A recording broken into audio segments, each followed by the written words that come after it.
Previously on Turbo Bowser. Super Smash Bros. Ultimate was the easiest pick for number one. Not only is it a celebration for Nintendo at this point, but for gaming in general. Smash Bros. Is by far my favorite fighting game franchise, with only 6 games in the series. Yes, I'm going to be ranking Smash for 3DS and Wii U as 2 separate games. I thought I'd rank them all because of how drastically different each one is. So without further ado, let's get into the Super Smash.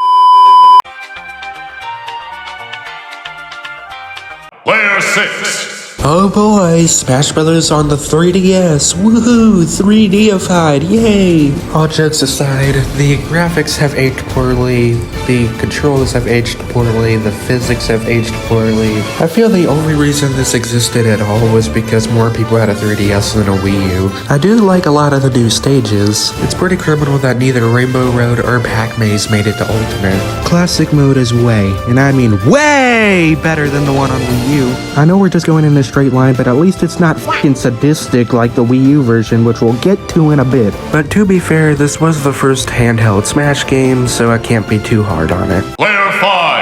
The one that started it all. Yeah, I know 3DS has more content, but this one is just more fun to play. Putting different characters from different Nintendo universes and putting them in a fighting game was a very genius idea, even by today's standards. Even though there are only 12 characters, each one played drastically different from each other. From popular characters like Mario and Pikachu, to random obscure characters like Captain Falcon and Ness, everyone had a favorite. And out of all the Smash games here, this one by far has the best commercial. Heck, this is one of the greatest commercials of all time. What a great start to one of my favorite Nintendo franchises. I absolutely adore it from start to finish. Player 4.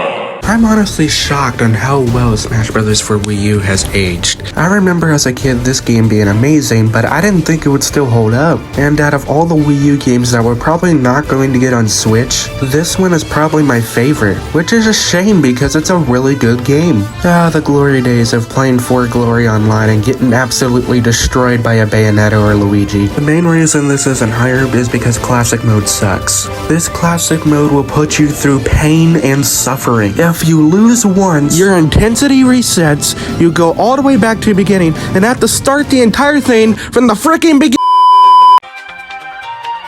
Player 3. You know you've got a good game if people are still playing competitive tournaments 20 plus years after it's been released. Also, Giga Bowser. Hell to the yes, Nintendo. Best creation in Smash Bros. History right here. And it's easily one of the best games on the GameCube. The controls take a little bit to get used to, but that's to be expected since this is on the GameCube after all. Going from Smash 64 to Melee was a massive leap. The amount of characters doubled. The graphics looked 1,000 times better. There was way more to do than just Classic Mode. Hold on, this part gives me chills.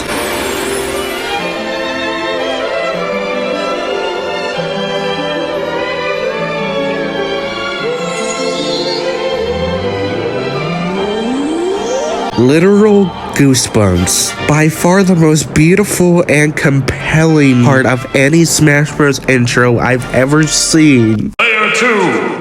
I will never understand why Super Smash Bros. Brawl gets so much hate. Yeah, there is tripping, but everything else about it is near perfection. Subspace is by far the best story I've ever played in a fighting game.